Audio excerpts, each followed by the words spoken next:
नमस्कार ओडिशा टूर रे स्वागत जनाऊँ मु दीपक आम आसिक बरकूल पहुँची जाइए आज जेहेतु मकर संक्रांति माँ कालीजाई विशेष उत्सव तेणु मकर संक्रांति आउ माँ कालीजाई विषय में किसी आलोचना करवा तेणु भिडियोटी आरंभ करने पूर्व आपण मैंने जब मो चैनल नुआ अच्छा चैनल को सब्सक्राइब करूँ रईट साइड बेल आइकन अच्छे बेल आइकन को ऑन करूँ भिडियोटी केमती लगे तार मतामत निश्चित कमेंट बॉक्स माध्यम जनइबे।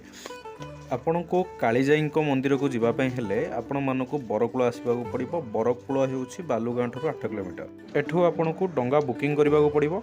आपण मैंने पर्सनाल डंगा बुकिंग करेंगे ना पैसेंजर डंगार जापर। जेहेतु आम 10 जन गोटे ग्रुप होकर आसलु आम पैसेंजर डंगा को अपेक्षा करूँ आम गोटे 2000 टकर गोटे डंगा बुक करूँ कहीं आमको टोटाल आइलैंड कभर करार डंगार भोजी भात कर मस्ती करके आसबार इच्छा था। बर्तमान बाबू भाई सेफ्टी जैकेट नहीं आसछन्ती आ बाबू भाई होचन्ती ए डंगा को जी चलाती आमको सुरक्षित नहीं कि माँ पाखरे नहीं पहुँचे। आठी तो एत डंगा अच्छी आम बाबू भाई कहीं बाछलु ना माँ को पाखक नहीं जावाई कारण मोर जड़े सान भाई बाबू भाई होती खास लोक कथा आमको फिल है कि मन में टोटाल इगो ना आम कथा बहुत फ्रेंडली आम सहित मिसी भाई स्कूल टपर कॉलेज रे भी टपर भाई यूपीएस प्रिपरेशन पाठ पढ़ा तो आप जानते मनी दरकार दिन से डंगा चलाई इनकम करती और राति हेले पाठ पढ़ती।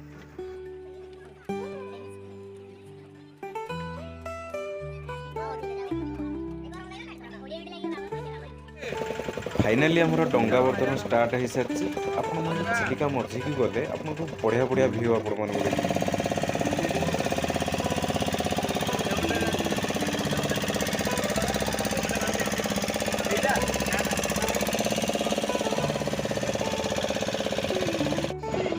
यहाँ हूँ नावल साइड आदि आम टे आगे जावा पूरा पक्षी मैंने पूरा पूरा उड़िकी आस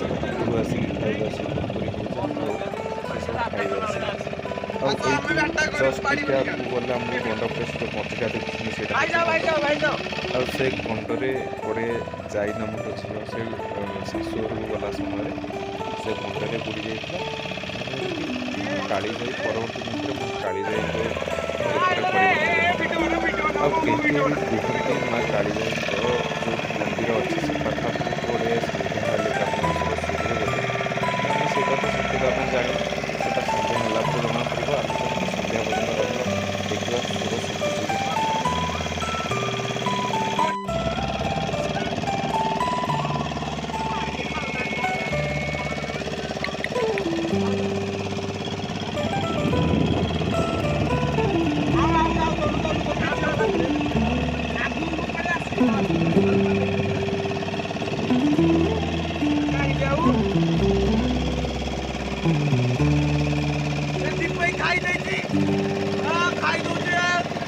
ताकर केमती आसुंदी हमर को नांदी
आज जेहेतु माँ पाखे मकर मेला लगी डंगार सब जिते सब जात्री मान पर्यटन मैंने सब जा पर्यटक मैंने सब जाऊँ बुलाया माँ पाख बुलावाई जा चिलिकार दृश्य को उपभोग कर मुख्यतः है जिते सब डंगा आप देखते माँ कालीजाई फटो आगे रखते माँ को मुंडिया मारिक डंगा चलाते कहीं डंगा जिते सब आप बोट हो डंगा हो जहाँ भी हो माँ माँ को मुंडिया मारिक डंगा चलाते।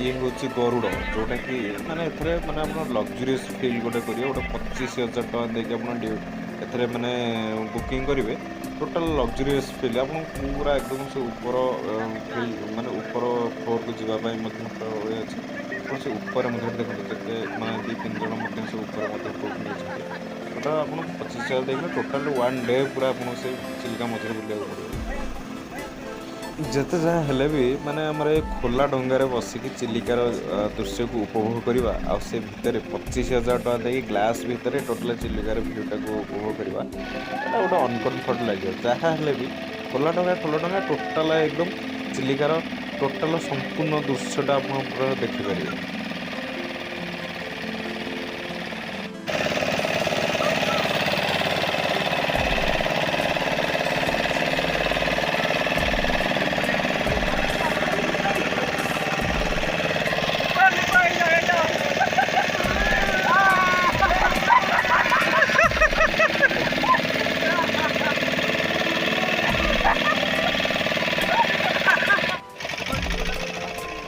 तेरे बर्तमान आम माँ पाखापाखि गलाणु जेहतु से देखा अल्प डिस्टेंस रहा माँ मंदिर यहाँ हूँ चढ़ई गुहा पर्वत माने टोटाल ये एत मात्रा चढ़ई आसिक बसिक एत मलदया करते टोटाल आप पूरा धला ह्वाइट ह्वाइट देखा ये बर्तमान हूँ माँ मंदिर मकर मेला लगी अल्प बहुत लोक भिड़ अच्छे कि प्रबल भिड़ हमें आगे बहुत भिड़ हो ना या पूर्व आम सकाल आसला बहुत भिड़ माने सकाल समय बहुत भिड़ था एवं टे लोक कमिले अवश्य किंतु भीतर को गले बहुत भिड़ आपको देखा। ये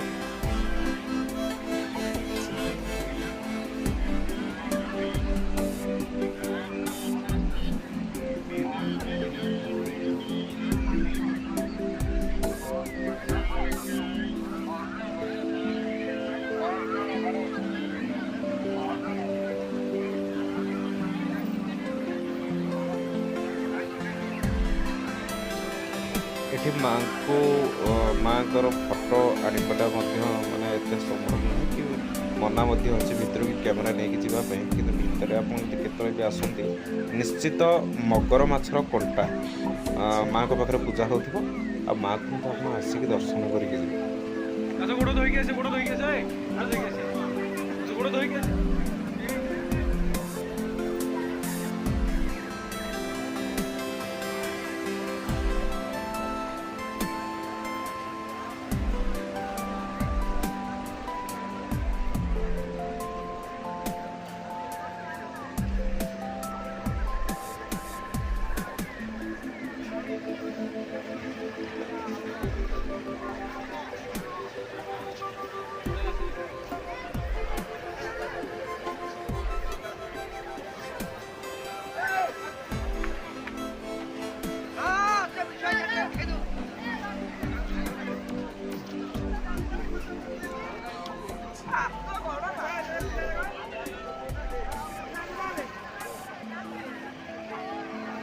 मुझे टिके पूर्व जे बहुत लोग भिड़ अच्छा बर्तमान मकर मेला बहुत लोग भिड़ अच्छा आठ हूँ मानसिक जी रखिकी माँ पाखे मानसिक डोरी जी बांधती मानसिक पूर्ण होगापर माँ पाखे जहाँ समर्पण करेंगे जहाँ जाची थे आसिक समर्पण करते ये बड़ी हरिका सेमती किसी दि जाए किंतु किए बोदा जाचे किए कुकुड़ा जाचे आसिक माँ पाखे समर्पण कर दिखती खुला छाड़ी दिखती से मैंने रहती आउ मकर उत्सव को पारिकुदरू राजा आसती जेहेतु पारिकुद राजा अधीनस्थ ए जगह तेणु जेहेतु माँ काली जी शाशुघर को जाऊे पारिकुद जाऊे विवाह करठू अधीनस्थ पारिकुद राजा अधीनस्थ जगह अच्छी पारिकुद राजा जहाँ जो जाचक मैंने जहाँ जहाँ सब छाड़ी था कि बोता हो कुकुड़ा हो सब आसिक नहीं जाती मकर उत्सव एवं बर्तमान आमर दर्शन सरला संध्या भी हो आसला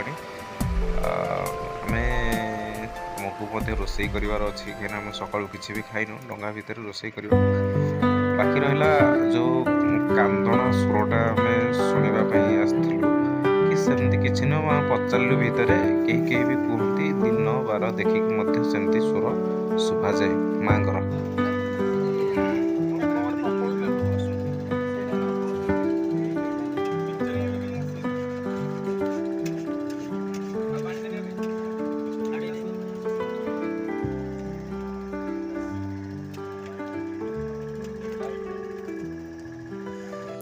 ବର୍ତ୍ତମାନ ଆମର ରୋଷେଇ ଷ୍ଟାର୍ଟ। ମାଛ, ଚିଲିକା ମାଛ ଆଉ ଚିଙ୍ଗୁଡ଼ି ବି ଆଣିଛୁ। ଚିଙ୍ଗୁଡ଼ି ବି ଡଙ୍ଗା ଭିତରେ ରୋଷେଇ କରାହେବ। ଏସବୁ ଜିନିଷକୁ ସମସ୍ତେ ଖାଇବୁ, ମଜାମସ୍ତି କରିକି ଯିବୁ ଆଉ।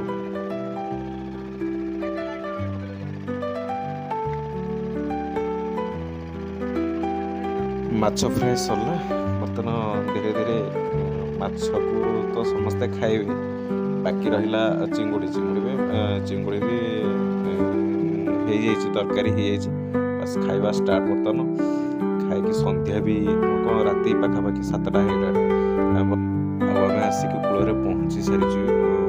ଏବେ ବର୍ତ୍ତମାନ ବୁଲାବୁଲି କରୁଥିଲା। ଯଦି ବି ଆପଣମାନଙ୍କୁ ଭିଡ଼ିଓଟି ଭଲ ଲାଗିଥିଲେ ଲାଇକ୍, ସେୟାର, ସବସ୍କ୍ରାଇବ୍ ନିଶ୍ଚିତ କରିବା। ଭିଡ଼ିଓଟି କେମିତି ହେଲା ନିଶ୍ଚିତ ମତାମତ ଆପଣଙ୍କର କମେଣ୍ଟ ବକ୍ସ ମଧ୍ୟ ନିଶ୍ଚିତ ଦେବେ। ଜୟ ଜଗନ୍ନାଥ। ହଁ